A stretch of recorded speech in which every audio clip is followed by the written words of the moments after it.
آپ کی پہچان علم سے نہیں ادب سے ہوتی ہے، کیونکہ علم تو ابلیس کے پاس بھی بہت تھا لیکن ادب سے محروم تھا۔ آپ اکثر ان لوگوں کو ڈھونڈتے ہیں جن سے آپ محبت کرتے ہیں اور ان سے بے خبر جو آپ سے محبت کرتے ہیں۔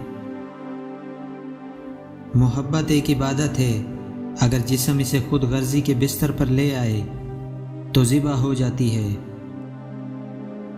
محبت کے خواب صرف انہی کے پورے ہوتے ہیں جو اپنے لیے کچھ طلب نہیں کرتے، جو محبت کرتے ہیں مگر مانگتے نہیں۔ اپنے اندر جھانکتے رہو، اگر تو دوسروں کا احساس باقی ہے تو تمہارے اندر انسانیت باقی ہے۔ آج کل سب کو اس کی بہت ضرورت ہے۔ کسی بھی رشتے میں برابری نہیں ہوتی، ایک کمزور تو دوسرا مضبوط ہوتا ہے، کمزور محبت کرتا ہے اور مضبوط حکمرانی۔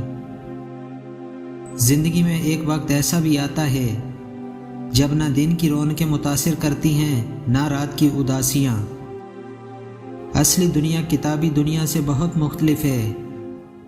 یہاں اتنے پیار کرنے والے نہیں ہوتے جتنے دکھ دینے والے ہوتے ہیں۔ بنا نقشے کے بھی پنچھی پہنچ جاتے ہیں اپنے مقام تک۔ ایک انسان ہے کہ دل سے دل تک پہنچنے میں بھی ناکام رہتا ہے۔ سب سکھ ایک جیسے ہو سکتے ہیں مگر ہر دکھ کی کہانی مختلف ہوتی ہے۔